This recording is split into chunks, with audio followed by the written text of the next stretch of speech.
Husband's cold response, the chilling murder of Tiffany Crawford, true crime breakdown, a shocking discovery. Before we dive into this shocking case, make sure to hit the subscribe button and give this video a thumbs up. You won't want to miss the full story that unfolds. Leave a comment below with your thoughts. Who do you think was behind this tragedy? Let's get into it.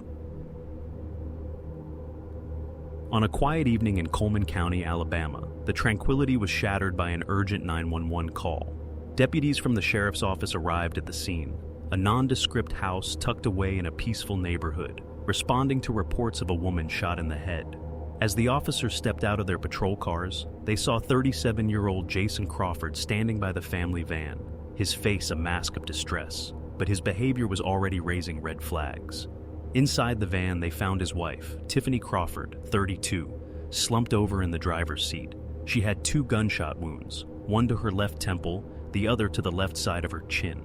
As the officers scrambled to check her vitals, Jason stood by, visibly shaken but strangely composed. The deputies asked him where the gun was. His response was chillingly casual. "It's right here in her hand," Jason said, his voice tinged with unease. Jason had been the one to call 911, reporting his wife's death, but there was something off about his demeanor. His voice faltered, but not with the panic one might expect from a man whose wife had just been shot. He seemed almost distant, like a spectator rather than a grieving husband. As deputies checked Tiffany's pulse and tried to assess if there was any chance of reviving her, Jason was asked to recount what had happened that evening. "I gave her her stuff so she could go. I didn't let her in the house," Jason explained, his words slow and deliberate. "The last thing I remember, she said she loved me. I was going into the house when I heard a shot, a scream, then another shot." Jason's account raised even more suspicion. Tiffany had returned home earlier that evening, around 10:30 p.m., with their 2 children. After they went inside, Jason and Tiffany had argued. According to him, he refused to let her in the house, forcing her to wait outside while he packed some of her belongings. Jason claimed he was in the house when he heard the gunshot, followed by a scream and another shot. He rushed back outside, only to find Tiffany lifeless in the van. As the scene unfolded, deputies pressed Jason for more details, but his answers seemed too rehearsed, too carefully crafted. It was clear that Tiffany had been shot at close range, yet Jason spoke as if he were recounting a story, not reliving the trauma of his wife's violent death. "Who shot her?" one of the officers asked. Jason paused before responding. "I don't know. It could have been anyone, maybe an unknown assailant." But this was where the story began to unravel. No one else was around. No one else had entered the scene. There was no sign of an intruder, and Jason's strange behavior suggested he wasn't just a witness to a tragic crime. He might have been the one who committed it. While deputies continued to ask Jason questions, the EMS arrived at the scene, hoping to revive Tiffany, but it was already too late. The paramedics worked desperately to save her, but after a few moments, the tragic reality set in. Tiffany was gone. Back at the sheriff's office, Jason's suspicious behavior didn't go unnoticed. He had failed to provide a direct answer when asked about who shot his wife, and there were more inconsistencies. Why had Tiffany's gun been in her left hand when she was known to be right-handed? And why had Jason been so quick to clean the van before the authorities even had a chance to investigate? These were the questions that lingered in the air as detectives began to piece together the story. What had really happened that night? Was it truly a tragic random shooting, or had Jason Crawford orchestrated his wife's murder in cold blood? As the investigation unfolded, Jason's connections to law enforcement were uncovered, raising further suspicions. He was the son of Rhonda Crawford, who worked in the public records office just across from the sheriff's department. This connection would later raise questions about possible favoritism in the investigation. Had Jason been given special treatment due to his family ties? Or was he just another man caught in a tragic set of circumstances? Despite his connections, the case was far from over. As investigators continued to dig into Jason's story, they discovered alarming inconsistencies and strange details that pointed to a far more sinister motive. Could Jason have killed his wife in cold blood to exact revenge for the betrayal he believed she had committed? Or was there something more to the story that had yet to be uncovered? The answers would soon come, but not without a long and arduous investigation. The scene had been set, and the questions that would follow would become even more pressing. Unraveling the truth. As detectives dug deeper into Jason Crawford's story, they discovered unsettling inconsistencies. What initially seemed like a tragic, random shooting began to take on the eerie characteristics of a carefully staged crime. Jason's behavior, his odd responses during the 911 call, and his quick decision to clean the van before authorities had even arrived, these actions pointed to something far darker than a simple domestic dispute gone wrong. The investigation into Tiffany's death had just begun, and already there were more questions than answers. The deputies on the scene had noted something strange. Tiffany was left-handed, yet the gun had been found in her right hand. This detail raised immediate suspicions. Could Tiffany, a left-handed woman, have shot herself with the weapon in the wrong hand, or was the scene deliberately staged? The following day, Detective Joe Parrish from the Alabama State Bureau of Investigation took over the case. He immediately began examining the evidence collected from the crime scene. To his surprise, he discovered that the Coleman County Sheriff's Office had allowed Jason to clean the van before the authorities could thoroughly inspect it. Jason claimed he cleaned the van to avoid exposing his children to the disturbing crime scene, but Detective Parrish couldn't shake the feeling that Jason had been given special treatment due to his family's ties to law enforcement. Rhonda Crawford, Jason's mother, was the head of management at the county's public records office, and this connection cast a shadow over the investigation. Despite the strange circumstances surrounding Jason's actions, there was no physical evidence that could directly link him to the murder. The gunshot residue test that could have proven whether Jason had fired the gun was never conducted, as he refused to take part in it. And although Tiffany had the gunshot residue on her hands, there was no way of knowing if she had pulled the trigger herself, or if someone else had planted the gun in her hand after she was already dead. As the investigation continued, new pieces of the puzzle began to fall into place. Tiffany had been the pillar of her community. She was the founder of a group called Mothers Helping Mothers, a support network for women from all walks of life. Friends and neighbors described her as kind-hearted, compassionate, and devoted to her family. So the question on everyone's mind was, who would want to harm someone like Tiffany? The authorities decided to dig into Tiffany's background to see if there were any potential motives. They discovered that she had been seeing a counselor in secret, something Jason hadn't known about until after her death. Why had Tiffany sought counseling without telling him? Was there something she had been hiding? As investigators learned more about her struggles, they uncovered even more shocking revelations. Tiffany had been drinking heavily in the months leading up to her death, a fact confirmed by both Jason and her friends. She was upset about an affair she had been involved in, which had recently come to an end. In addition to her troubled marriage with Jason, Tiffany was dealing with emotional instability, and it appeared that her life was spiraling out of control. But there was something even more disturbing that Jason had discovered just hours before Tiffany's death. He had snooped through Tiffany's computer and found messages revealing her affair with another man. As Jason confronted Tiffany about these messages, she denied the affair, but Jason's suspicions only deepened. He was convinced she was hiding something from him. By the time Tiffany came home with the children that evening, the tension between the couple had reached a boiling point.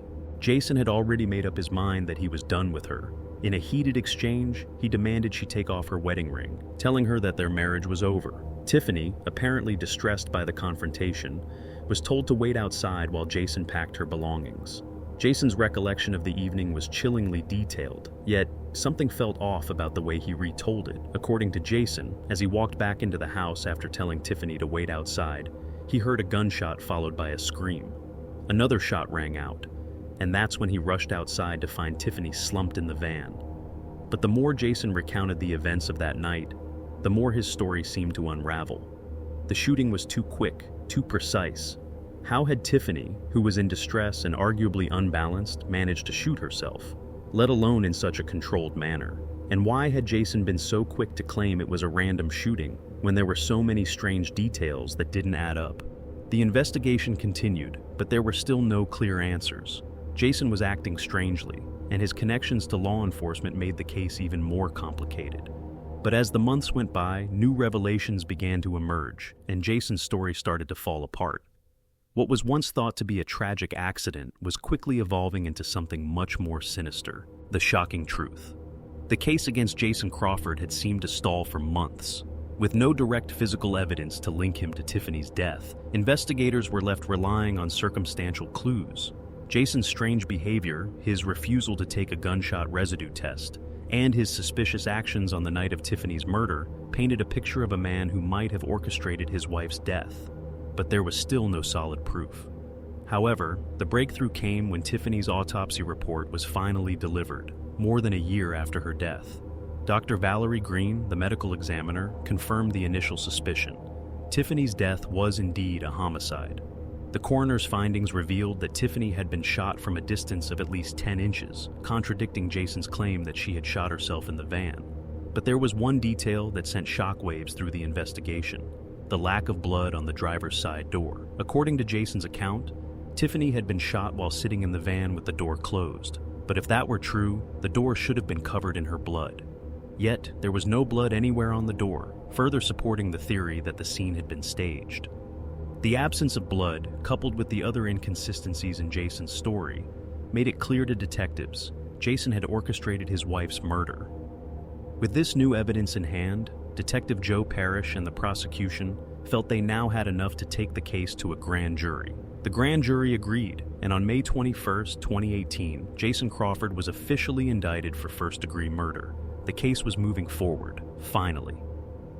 Jason's arrest and subsequent release on bail shocked the community. He was allowed to post a $100,000 property bond and was released after only 30 minutes in jail.